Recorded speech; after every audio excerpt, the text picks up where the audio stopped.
अज्ञानतिमिरान्धस्य ज्ञानाञ्जनशलाकया चक्षुरान्मिलितं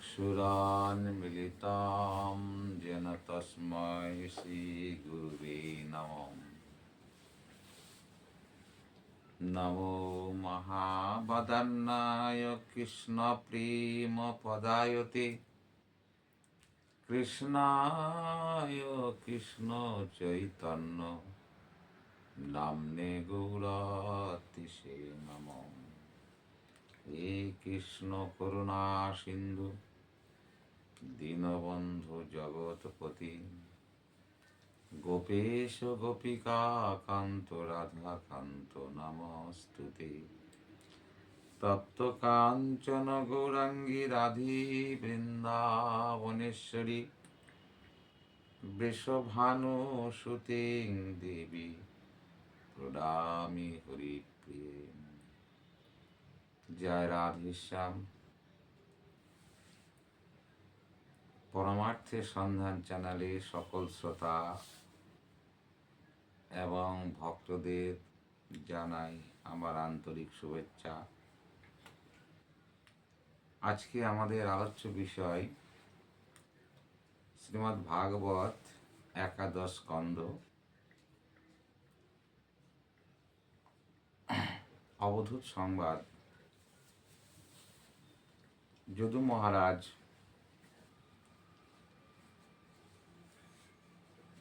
অবধূতের চরণে তিনি জানতে চাইলেন, হে প্রভু, আপনি কিভাবে এই দুস্তর গুণময়ী মহামায়াকে জয় করে অত্যন্ত আনন্দের সহিতে নির্বিঘ্নে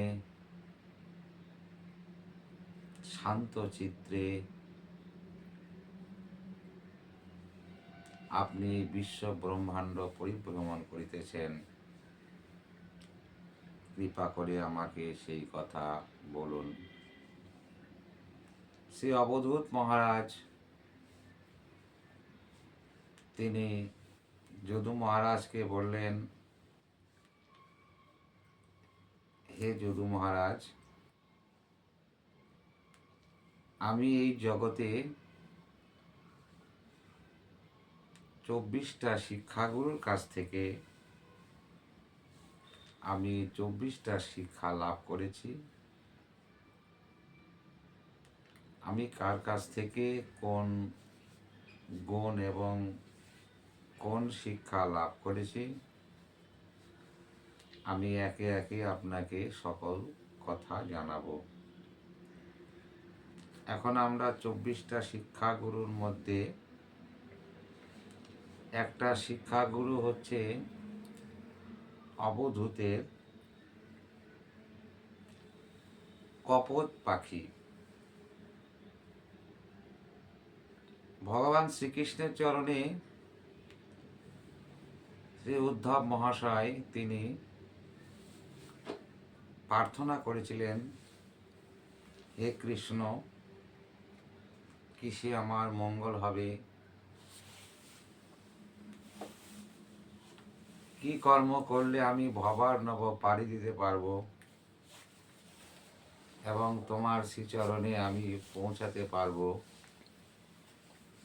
কৃপা করে তুমি সেই তত্ত্ব আমাকে বলো। ভগবান শ্রীকৃষ্ণ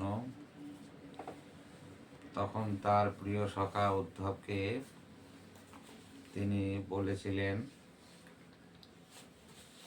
যদু মহারাজের সঙ্গে অবধূতের কি কথোপকথন হয়েছিল সেটাই উদ্ধব মহারাজকে ভগবান শ্রীকৃষ্ণ নিজ মুখে বলছেন।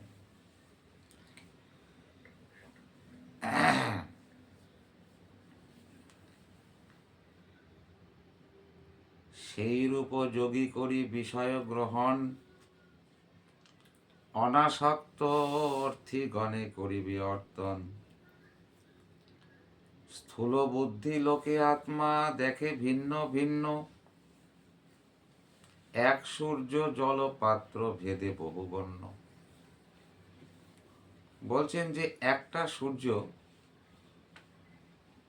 বহু জল পাত্র রাখলে পরে প্রত্যেকটা পাত্রের মধ্যে সূর্যকে দর্শন করা যায়, কিন্তু সূর্য প্রকৃতপক্ষে একটাই।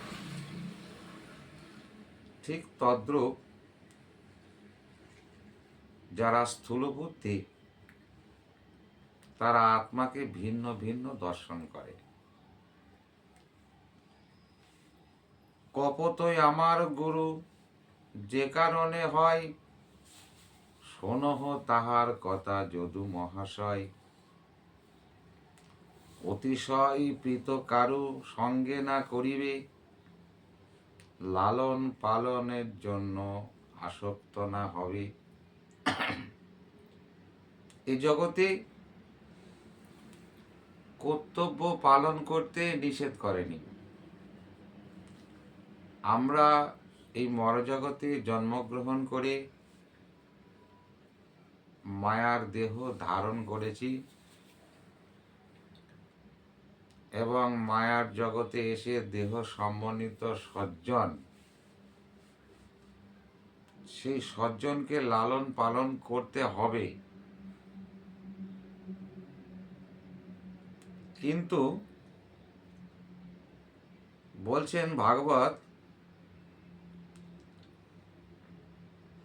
অতিশয় প্রীত কারো সঙ্গে না করিবে, অতিরিক্ত প্রীতি করবে না। এই প্রীতির জায়গাতে মায়ার জগতে সমন্বিত যে সজ্জন তাদের উপরে কর্তব্য পালন করবে, কিন্তু প্রীতি করবে না।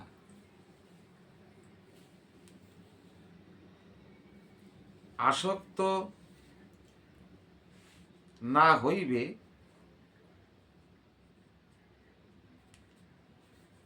লালন পালনের জন্য আসক্ত না হবে। লালন পালন করতে গিয়ে তাদের প্রতি যেন আসক্তি হয়ে না পড়ো। অনাসক্ত যদি হও কপতের মতো কষ্ট হবে, শোকেতে সন্তপ্ত চিত্ত হইয়া মরিবে। যদি তুমি দেহ গেহ কলত্রাদি দেহান্বিত সম্পর্কিত যে সজ্জন, যদি তুমি তাদের সঙ্গে অত্যন্ত একাত্মা হয়ে যাও, তাহলে কপত পাখি যেমনি তার স্ত্রী পুত্র তার মোহে তার প্রাণ হারিয়ে ব্যাধের হাতে নিহত হয়েছিল, ঠিক তদ্রূপ তোমার দশা হবে। এক বৃক্ষের ওপরে এক কপোত আর কপোতী দুজনে বসবাস করত। সেই কপোত আর কপোতী দুইজন স্বামী স্ত্রী হয়ে অত্যন্ত স্নেহ ভালোবাসা মায়া মমতা একে অপরের প্রতি অত্যন্ত প্রীতিশীল ছিল। তারা সদা সর্বক্ষণ নয়নে নয়ন মনে মন মিশিয়ে এবং অঙ্গে অঙ্গ দিয়ে একাত্মা হয়ে তারা দিন যাপন করত। একদিনও তারা কখনো কপত কপতি তারা কেউ কাউকে ছেড়ে থাকেনি বা থাকতে পারত না। এত প্রীতি এবং এত স্নেহ, যেন এক প্রাণ দুই দেহ, একাত্মা যাকে বলে, যেটাই জগৎ সংসারে হয়ে থাকে। আমরা মায়ায় বশীভূত হয়ে মায়ার জগতের দেহ সমন্বিত সজ্জনগণের সঙ্গে যে একাত্মা হয়ে যায়, ঠিক কপোতের ক্ষেত্রেও সেটাই হয়েছিল। এইভাবে আনন্দে দুই দম্পতি তারা জীবন যাপন করছে সুখে আনন্দে। কপোতি যে আজ্ঞা করে কপোত সেটা পূরণ করে, যেটা বায়না করে কপোত সেটা এনে দেয়, তার ভালোবাসার মূল্য দেয়। এইরকম কালের প্রভাবে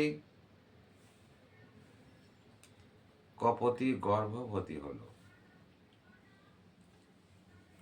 গর্ভবতী হয়ে যথাকালে তার নীড়ে বাসাতে দুটো ডিম্ব প্রসব করল এবং কিছুদিনের মধ্যেই সেই ডিম্ব থেকে দুটো শাবকের জন্ম হলো। শাবকের যখন জন্ম হলো, কপোত আর কপোতি পিতা মাতা তারা সন্তান সন্ততি লাভ করে অত্যন্ত আনন্দিত হলেন।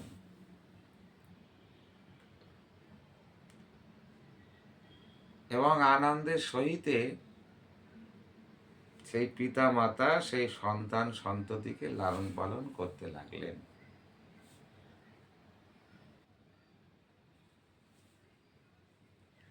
দিনে দিনে যখন তার বাচ্চাগুলো বড় হতে থাকলো, কিচিরমিচির করে ডাকতে শুরু করলো। তাদের সেই কিচিরমিচির ডাক শ্রবণ করে কপোত কপোতির মনটা যেন ভরে গেল। এর থেকে আর আনন্দ বলে জগতে কিছু নেই। কারণ পিতা মাতার কাছে পুত্র কন্যার মুখ থেকে মা বাবা বলে ডাকটাই হচ্ছে সব থেকে মধুর, মধুর থেকে সুমধুর বলে মনে হয়। এবং তারা অন্যত্র থেকে খাবার সংগ্রহ করে নিয়ে এসে ঠোঁটে করে সেই বাচ্চার মুখে দিত, বাচ্চা সেগুলো আহার করত।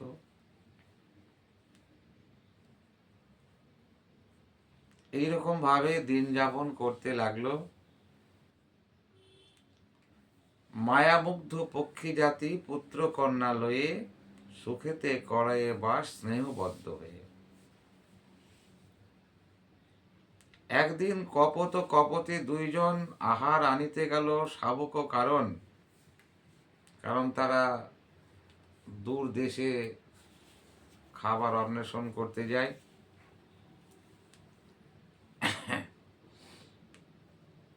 এদিকে কিচিমিচি ধ্বনি করে শাবক সকল, ক্ষুধায় কাতর তাহা হইল চঞ্চল। বাসার মধ্যে যখন কিচির মিচির করে ডাকছে, সেই ডাক শ্রবণ করে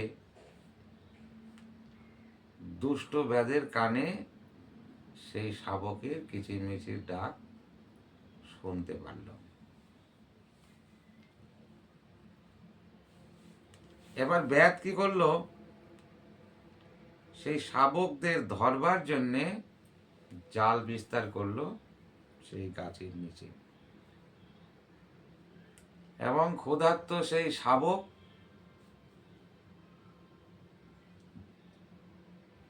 তারা আহার দেখে সেই জালের মধ্যে, ব্যাধের জালের মধ্যে গিয়ে আটকে গেল। এদিকে কপোতার কপোতি দুইজন তাদের বাচ্চার জন্য খাবার নিয়ে এসে দেখতে পেল যে বাসার মধ্যে শাবক দুটো নেই। গাছের ডালে বসে তারা অন্বেষণ করছে যে শাবক দুটো কোথায় গেল। খাবার নিয়ে এসছি, তাদের জন্য খাবার খাওয়াবে। দেখতে পেল যে দূরে ব্যাধের জালের মধ্যে তার শাবক দুটো আটকা পড়েছে।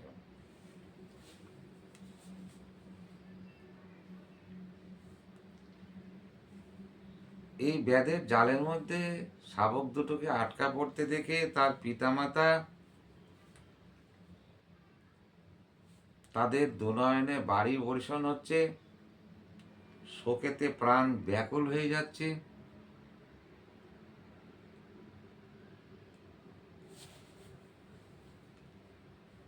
এখন সেই কপতি পুত্র কন্যাগত প্রাণ এখন ব্যাধের জালে পড়ে তাদের প্রাণ নাশ হবে, এইটা সে সহ্য করতে পারছেন না, কেঁদে ব্যাকুল হয়ে যাচ্ছে। কপতি কি করলো, ঝাঁপ মেরে গিয়ে সেই ব্যাধের জালের মধ্যে পড়ে গেল। যে মরতে যদি হয় তাহলে বাচ্চার সাথেই মরবো।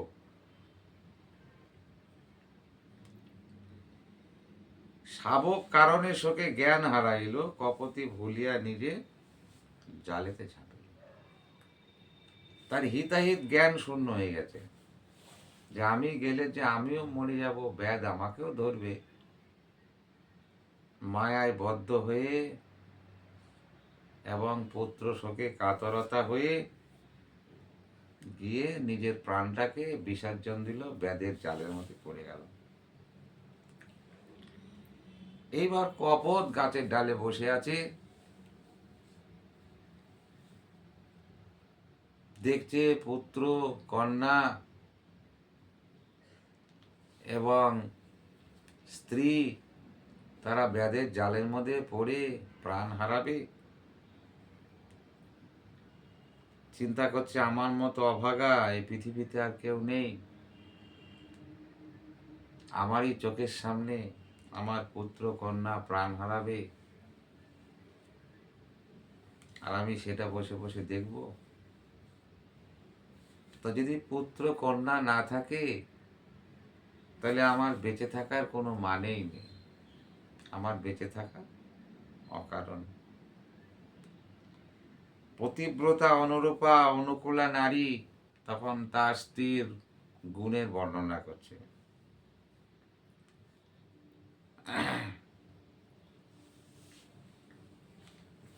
পুত্র সঙ্গে স্বর্গে গেল মোরে ত্যাগ করি, তাহলে আমি এখন কি করব? আমি পুত্র কন্যা এবং স্ত্রীকে হারিয়ে কেমন করে আমি জীবন ধারণ করব? এই বলে তখন জ্ঞান শূন্য হয়ে কপট কি করলো, মৃত পত্নী পুত্র মুখ দর্শন করে কপত সেই জালের মধ্যে ঝাঁপ দিয়ে দেখে মৃত পুত্র কন্যা পড়ে আছে জালের মধ্যে ছটফট করে। আর কপট তখন গিয়ে সেই মৃত পুত্র এবং কন্যা এবং স্ত্রীর মুখে চুম্বন করছে আর কান্নাকাটি করছে, হাই হতাশ করছে। ব্যাধ এসে সব কটাকে জালে জড়িয়ে নিয়ে ব্যাধের গৃহে চলে গেল।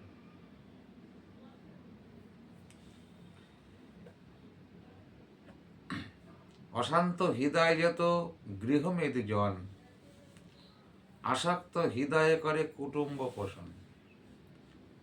ঠিক তদ্রূপ এই জগতে যারা অশান্ত হৃদয়, জ্ঞানহীন, মায়ামুগ্ধ জীব, যারা মনুষ্য দেহ লাভ করেছে, তারা জীবনের প্রকৃত যে মর্ম বা জীবনে যে প্রকৃত আমার কি কর্তব্য সেটা জ্ঞান হারা হয়ে তারা অশান্ত হৃদয় গৃহমেদি জন, যারা ঈশ্বরের ভজনা করে না, সাধনা করে না, বিষয়াসক্ত এবং সজ্জনের প্রতি আসক্ত হয়ে তারা জ্ঞান হারিয়ে কুটুম্ব পোষণ করে। কপতের মতো তারা শেষে পায় সুখ, অতিশয় স্নেহবদ্ধ না হইবে লোক। ভাগবতে অবধূত দেখাচ্ছেন যদু মহারাজকে যে একজনের সঙ্গে আর একজনের যে প্রীতি, সেই প্রীতিটা হচ্ছে মৃত্যুর কারণ। যার সঙ্গে যত প্রীতি থাকবে, যার সঙ্গে যত ভালোবাসা থাকবে, তার জন্য সে তত শোক পাবে বা তত বিপদের সম্মুখীন হবে। দুর্লভ মনুষ্য জন্ম মুক্তির সাধন। আমরা এই জগতে দুর্লভ মনুষ্য জন্ম লাভ করেছি। এই মনুষ্য জন্ম লাভ করেছি কি জন্য? এটা মুক্তির সাধন। এই জন্মটা ভোগের জন্ম নয়। এই জন্মটা আমরা কুটুম্ব পালন করার জন্য আসিনি। আমরা এই জগতে মনুষ্য জন্ম লাভ করেছি কারণ ভরণ পোষণ করতে আসিনি, কারণ মনোরঞ্জন করতে আসিনি, এবং ভোগ ও বিলাস সুখ স্বচ্ছন্দ ভোগ করতে আসিনি। এই দুর্লভ মানব জনম, এটা হচ্ছে মুক্তির দুয়ার, মুক্তির সাধন করতে হবে। অনাসে পেয়ে ব্যথা হারাই যে জন, অতিশয় স্নেহপাশে বদ্ধ হয় যারা, কপতের মতো হে শোকার্ত হয় তারা। এসবই হচ্ছে মায়ার প্রলোভন। কপতের কাছেই গুণ শিখিয়াছি, গুরু বলে পারাবারে তাই মানিতেছি। আমি কপতের পাখির কাছ থেকে এই শিক্ষা লাভ করেছি যে আমরা মায়ায় আবদ্ধ হয়ে এবং মায়ায় বশীভূত হয়ে যারা ভগবানকে ভুলে গিয়ে অনিত্য সংসারকে নিত্য মনে করে এবং নিরানন্দকে আনন্দ মনে করে সত্যটাকে মিথ্যাটাকে সত্য মনে করে যে কর্ম করে থাকে জীব, সেটা সবই ভুল। অন্তিমে তারা অত্যন্ত কষ্ট লাভ করে এবং তারা আবার পুনরায় 84 লক্ষ যোনি ভ্রমণ করতে চলে। ভাগবতের কথা সুধাধিক সুধা, পানেতে অমর হয় ঘুচে আশা ক্ষুধা। এই শ্রীমদ্ ভাগবত কথা, এটা হচ্ছে সুধার থেকেও সুধা। যেমন অমৃত সুধা পান করলে জীব অমর হয়ে যায়, ঠিক তদনুরূপ ভাগবত অমৃত কথা যদি আমরা শ্রদ্ধার সহিত শ্রবণ করি, তাইলে কি হবে? সমস্ত ভব ক্ষুধা নিবৃত্তি হয়ে যাবে, ভব ক্ষুধা নাশ হয়ে যাবে।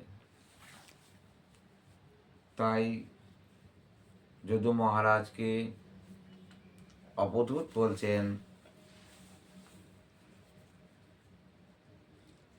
যে অনাসক্ত ভাবে জগতে যদি আমরা বিচরণ করতে পারি বা অনাসক্ত হয়ে মায়ার সঙ্গে সংস্পর্শ না রেখে যদি আমরা ঈশ্বরের সঙ্গে সম্বন্ধ স্থাপন করতে পারি, তাহলে আমরা কপতের মতো আর দুঃখ কষ্ট পেয়ে প্রাণ ত্যাগ করব না। এখানে আমরা কপত পাখির কাছ থেকে এই শিক্ষা যদু মহারাজের কাছে তিনি বলছেন যে কপতের কাছ থেকে আমি এই শিক্ষা লাভ করেছি। ওম শ্রীমদ্ ভাগবতে বাসুদেবায় নমঃ।